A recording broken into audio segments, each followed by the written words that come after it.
जय मसीह। सम्पूर्ण मण्डली परिवारलाई आजको बिहान परमेश्वरले प्रशस्तै आशिष दिनुभएको होस्। प्रिय मित्रहरू, ऋतुहरू बदलेर जान्छन् र समयहरू पनि बदलेर जान्छ, परिस्थिति पनि बदलेर जान्छ, जीवनमा सबै कुरो बदलेर जान्छ, तर परमेश्वरको वचन तपाईँ र मेरो जीवनमा रहिरहन्छ ज्योति बनेर। त्यही वचनले हामीलाई जिउन सिकाएको छ, त्यही वचनले हामीलाई बाँच्न सिकाएको छ। त्यो वचन नै परमेश्वर हुनुहुन्छ र परमेश्वर नै वचन हुनुहुन्छ। आजको बिहान तपाईहरुको माझमा आउँदै गर्दा मलाई खुसी लागेर आएको छ। परमेश्वरले तपाईहरुलाई उन्नतिको बाटोमा लानु भएको होस्।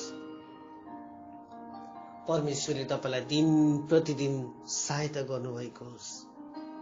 हामी निरन्तर तपाईको निम्ति प्रार्थना गर्छौं।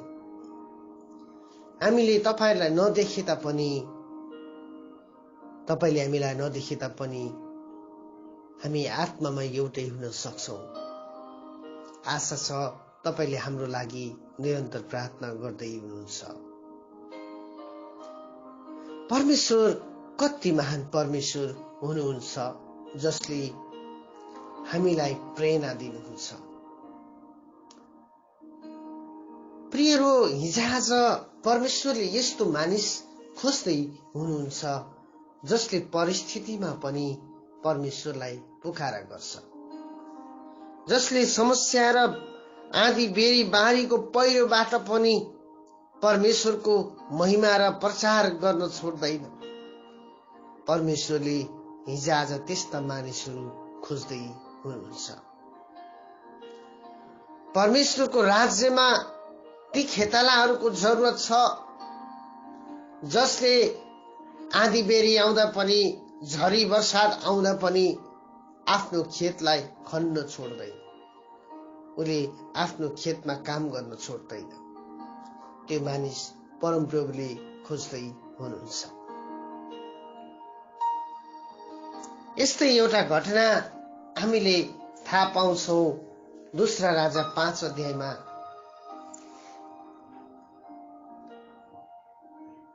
एउटा आरामबाट दल गएर इस्राएलबाट एउटी जवान छिटीलाई कैद गरेर ल्याएका थिए र त्यसले नामानकी पत्नीको चाकरी गर्थे। त्यसले आफ्नी मालकिनलाई भनी, यदि मेरा मालिकले सामरियामा बस्नुहुने अगमवक्तालाई भेट गरे भने उहाँले तिनको रोग निको पारी दिनुहुन्थ्यो। उले यहाँ यसरी भनिराखेकी छ, उसलाई कैद गरेर लगिएको थियो। आरामबाट उसलाई कैद गरेर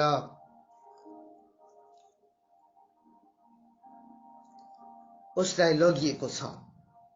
ऊ नामानको घरमा काम गर्ने एउटा नोकरानी भएकी छ। चारैतिरबाट हेर्दाखेरि ऊ एउटा गुलामीपनमा जिएकी स्त्री हो, केटी हो। बाइबलले भन्छ ऊ चाहिँ छिट्टी भनेर भन्छ। ऊ गुलामीपनमा भएर गएकी हो। ऊ लडाईमा, युद्धमा परेपछि उसलाई, त्यो केटीलाई चाहिँ छिट्टी जवानी देखेको कारणले गर्दाखेरि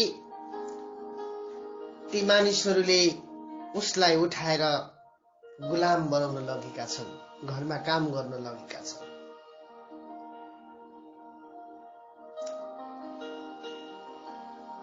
हामी यहाँ गहिरो कुरो सिक्न सक्छौं। उले यसरी भन्दैछ आफ्नो मालिकलाई, मालकिनलाई। दूसरा राजा 5 अध्यायको 2 देखि पढ्नुभयो भने थाहा पाउनुहुन्छ। 1 देखि पढ्नुभयो भने यो नामानको बारेमा थाहा पाउनुहुन्छ। यो नामान आफ्नो मालिकको नजरमा शक्तिशाली मानिस थिए अनि आदरणीय मानिस थिए भनेर बाइबलले भन्छ। तर यो स्त्री यो केटी जसले परिस्थिति आउँदाखेरि उसले उसको मालकिनलाई यो भन्न छोडेन, औ मेरो देशमा त्यो ठाउँमा त्यो सामरियामा परमेश्वरले काम गर्नुहुने परमेश्वरका जन छन्। हाम्रो ठाउँ र हाम्रो शहरमा परमेश्वरको महिमा अहिले पनि हुन्छ। परमेश्वर आज पनि काम गर्न सक्नुहुन्छ भनेर उसले प्रचार गर्न छोडेकी छैन। प्रियहरू, धेरै पल्ट हामी यस्ता भएर गएका छौं। समस्या र परिस्थिति आउँदाखेरि हामीले परमेश्वरलाई त्यागेका छौं। समस्या र परिस्थिति आउँदाखेरि हामीले प्रचार गर्न छोड्छौं। हामी दुःख या परिस्थितिमा पर्दै जाँदाखेरि हामीले परमेश्वरको आराधना गर्न छोड्छौं। प्रचार त ढाडाको कुरो हो, तर उसले त्यो परिस्थितिमा पनि यो भन्दैछ, परम प्रभु परमेश्वरले उसलाई निको पार्न सक्नुहुन्छ।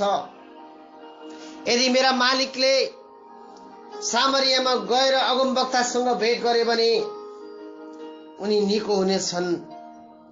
यो कुरा जब उसको श्रीमतीले सुनि, उसले नामानलाई यसरी बताई र उसले आफ्नो मालिकलाई यसरी भन्छ,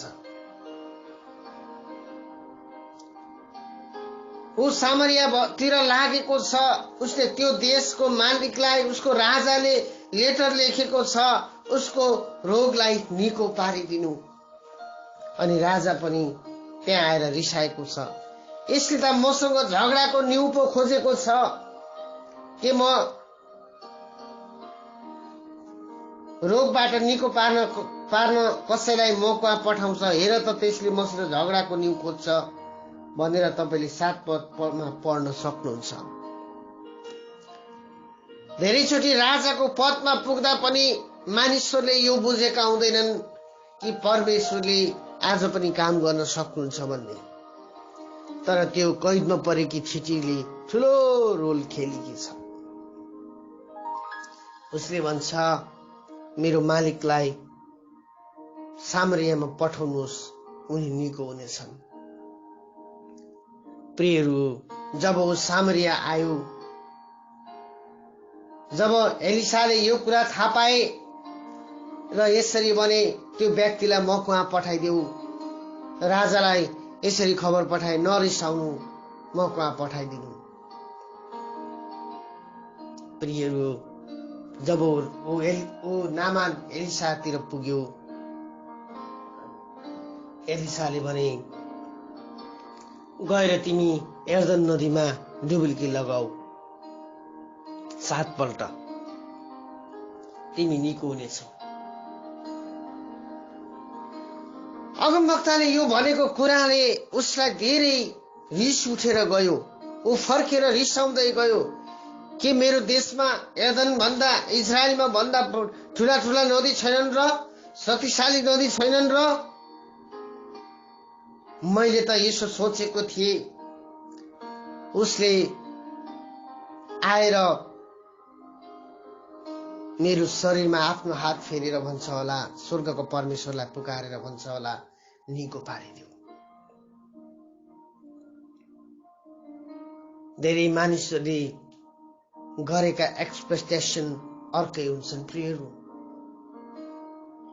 परमेश्वरले गर्ने काम अर्कै छ। ऊ रिसाउँदै रिसाउँदै जाँदै गर्दाखेरि उसका सेवकहरूले, नामानका सेवकहरूले नामानलाई भने, अगमवक्ताले भनेको कुरा मान्नुहोस् न, 7 पल्ट डुबुल्की लाउनुहोस् भन्नेमा के बिग्रेर जान्छ र तपाईले 7 पल्ट यर्दन नदीमा डुबुल्की लाउनुहोस्। प्रियहरू, जब ऊ यर्दन नदीमा गएर डुबुल्की मार्दै जान्छ, पहिलो पटक डुबुल्की मार्छ, केही हुँदैन। दोस्रो पल्ट, तेस्रो पल्ट, चौथो पल्ट, 5वां पल्ट, 6वां पल्ट, जब 7वां पल्ट उसले डुबुल्की लाउँछ नि प्रियहरू, उसको शरीरमा भएका सबै कोड निको भएर गए। परमप्रभु महान हुनुहुन्छ आज पनि।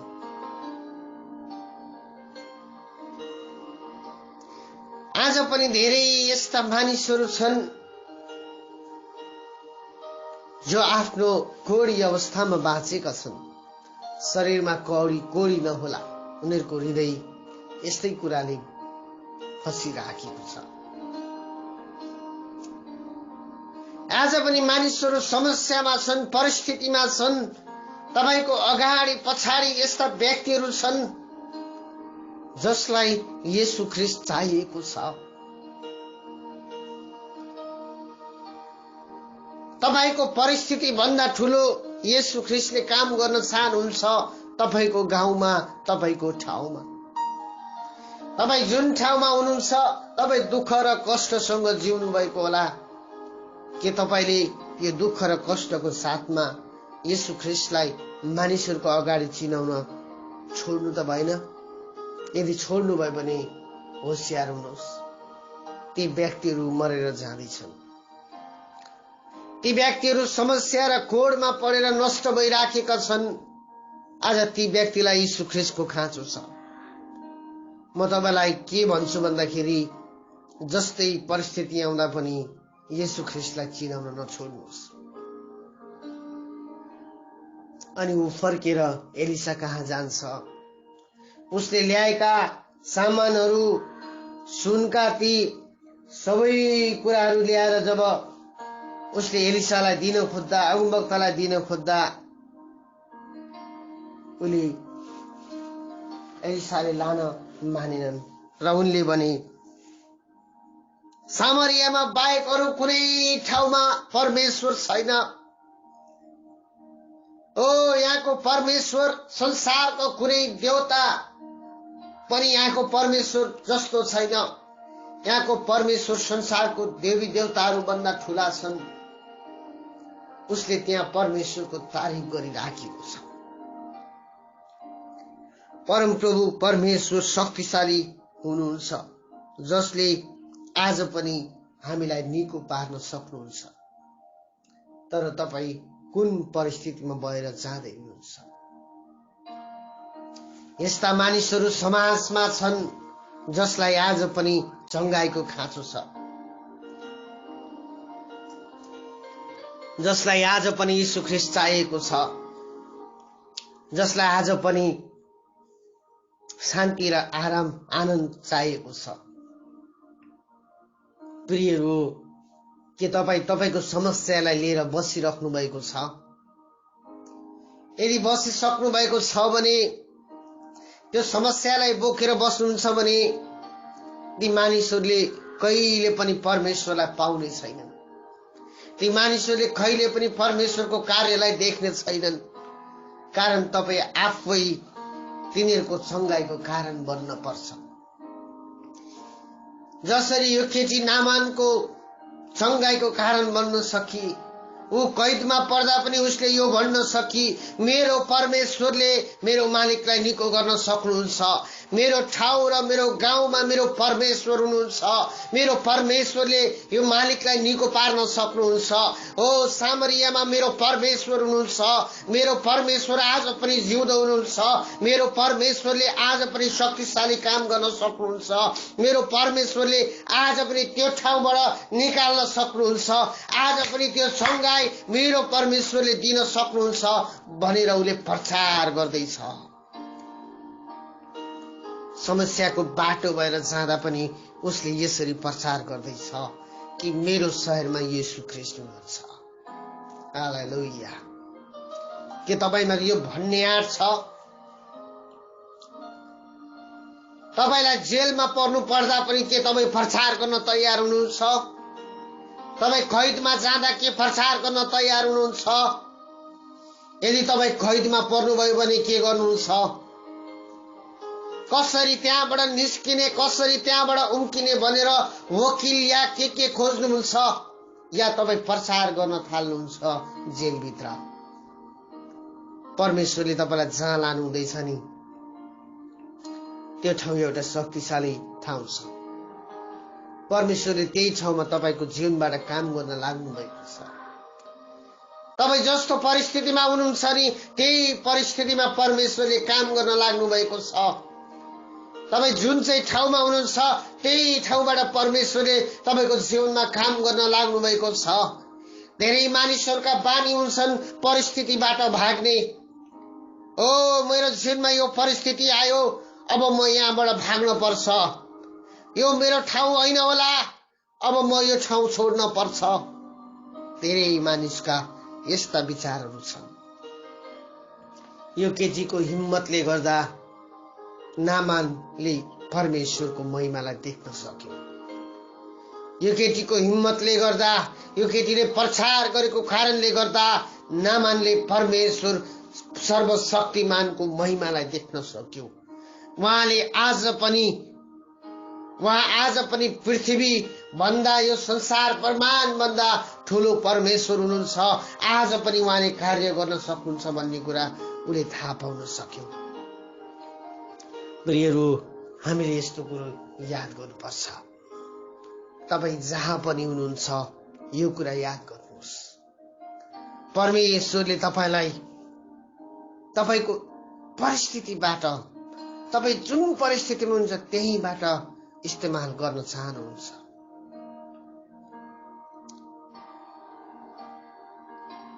त्यो ठाउँबाट काम गर्न सुरु गर्नुहोस्। नभाग्नुहोस् परिस्थितिबाट। परिस्थिति तपाईँ जहाँ जानुहुन्छ त्यहाँ आउन सक्छ। समस्या तपाईँ जहाँ जानुहुन्छ त्यहाँ आउन सक्छ, तर त्यो समस्याबाट नभाग्नुहोस्।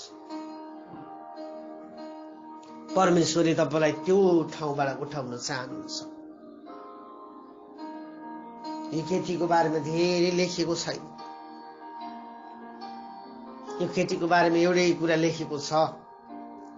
उसले आफ्नो मालकिनलाई भनी, यदि उनी सामरियामा गए भने त मेरा मालिक त्यहाँ गएर निको हुन सक्ने थिए। मेरा मालिक सामरियामा गए भने त्यहाँ गएर ठिक हुन सक्ने थिए। हामी 2 पद फेरि पढ्छौं र बन्द गर्नेछौं।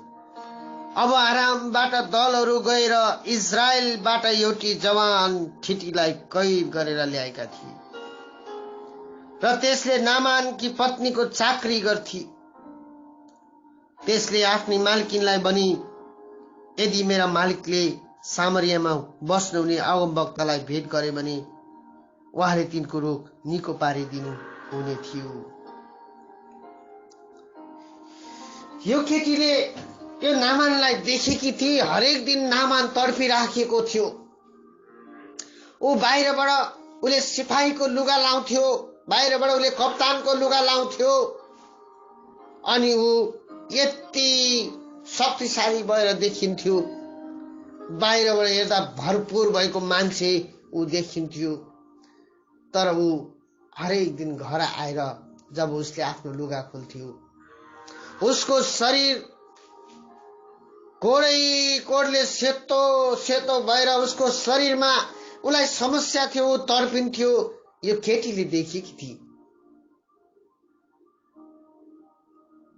अनि यो केटीले उसको दुखाइलाई, उसको समस्यालाई बुझेर उसले यो भन्न थाली, मेरा मालिक त्यहाँ गयो भने निको हुन सक्छन्, मेरा मालिक सामरियामा पुगे भने निको हुन सक्छन्, मेरा मालिकलाई त्यहाँ पठाइदिनुहोस्। प्रियहरू, तपाईले तपाईको गाउँ समाजमा कसरी भूमिका खेल्नु भएको छ?